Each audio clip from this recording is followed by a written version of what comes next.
ನಮಸ್ಕಾರ ಎಲ್ಲರಿಗೂ. ನಿಮ್ಮ ವಿಡಿಯೋ ಅಪ್ಡೇಟ್ ಚಾನಲ್‌ಗೆ ಸ್ವಾಗತ. ನೀವು ವಿಡಿಯೋ ಥರ್ಡ್ ಸೆಮ್ ರಿಸಲ್ಟ್ಸ್ ಬಗ್ಗೆ ತುಂಬಾನೇ ವೇಟ್ ಮಾಡ್ತಿದ್ದೀರಾ ಅಂತ ಗೊತ್ತು. ಆದ್ರಿಂದ ಇವತ್ತು ವಿಡಿಯೋ ಅಫಿಷಿಯಲ್ ಅಪ್ಡೇಟ್ ನಿಮಗೆ ಕೊಡಕ್ಕೆ ಬಂದಿದ್ದೇನೆ. ಲೇಟೆಸ್ಟ್ ಅಪ್ಡೇಟ್ ಪ್ರಕಾರ BE third semester evaluation process ಇನ್ನೂ ಮುಗ್ದಿಲ್ಲ. ಹಾಗಾಗಿ ರಿಸಲ್ಟ್ ನೆಕ್ಸ್ಟ್ ವೀಕ್ ಆಗುವ ಚಾನ್ಸ್ ಇದೆ. ಎಕ್ಸಾಕ್ಟ್ ಡೇಟ್ ಬಗ್ಗೆ ಇನ್ನೂ ಏನೂ ಅಪ್ಡೇಟ್ಸ್ ಇಲ್ಲ. ಸೊ ಫೇಕ್ ನ್ಯೂಸ್ ಯಾವುದೇ ಕಾರಣಕ್ಕೂ ಶೇರ್ ಮಾಡಬೇಡಿ.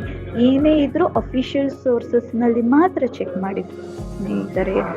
ಮೋಸ್ಟ್ ಆಫ್ ದ ಸ್ಟೂಡೆಂಟ್ಸ್ ತುಂಬಾ ಕ್ವೆಶನ್ಸ್ ಕೇಳ್ತಾ ಇದ್ದಾರೆ. ರಿಸಲ್ಟ್ ಯಾಕೆ ಲೇಟ್ ಆಗ್ತಿದೆ, ಇವ್ಯಾಲ್ಯೂಯೇಷನ್ ಪ್ರೋಸೆಸ್ಗೆ ಏನಾದರೂ ಪ್ರಾಬ್ಲಮ್ ಇದೆಯಾ, ಮತ್ತು ರಿವ್ಯಾಲ್ಯೂಯೇಷನ್ ಸ್ಟೇಟ್ ಯಾವಾಗ ಅಂತ ತುಂಬಾ ಕ್ವೆಶನ್ಸ್ ಕೇಳಿದ್ದಾರೆ. ಸೊ ವಿಡಿಯೋ ಪ್ರಕಾರ ಇವ್ಯಾಲ್ಯೂಯೇಷನ್ ಪ್ರೋಸೆಸ್ ಇನ್ನೂ ಮುಗ್ದಿಲ್ಲ ಸ್ನೇಹಿತರೆ. ನಿಮಗೆ ಗೊತ್ತು, ಫಿಫ್ತ್ ಸೆಮ್ ರಿಸಲ್ಟ್ ತುಂಬ ಲೇಟಾಗೇ ಬಂತು.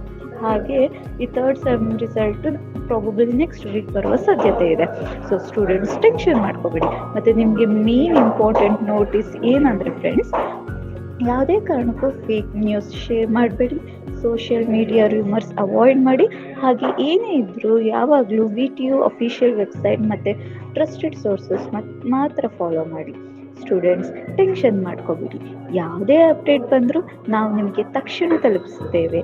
ಅದಕ್ಕಾಗಿ ನಮ್ಮ ಚಾನಲನ್ನು ಸಬ್ಸ್ಕ್ರೈಬ್ ಮಾಡಿ, ಲೈಕ್ ಮಾಡಿ, ಶೇರ್ ಮಾಡಿ. ಮತ್ತು ಮುಂದಿನ ಅಪ್ಡೇಟ್ನಲ್ಲಿ ಭೇಟಿಯಾಗೋಣ. ಮುಂದಿನ ವಿಡಿಯೋನಲ್ಲಿ ರಿವ್ಯಾಲ್ಯೂಯೇಷನ್ ಪ್ರೋಸೆಸ್, ಗ್ರೇಸ್ ಮಾರ್ಕ್ಸ್, ಹಾಗೆ ರಿಸಲ್ಟ್ಸ್ ಹೇಗೆ ನೋಡೋದು, ಅಫಿಷಿಯಲ್ ಸರ್ಕ್ಯುಲರ್ಸ್ ಬಗ್ಗೆ ಡೀಟೇಲ್ಸ್ ಅಪ್ಡೇಟ್ ಕೊಡ್ತೀನಿ. Thank you for watching. Stay tune for more with you updates.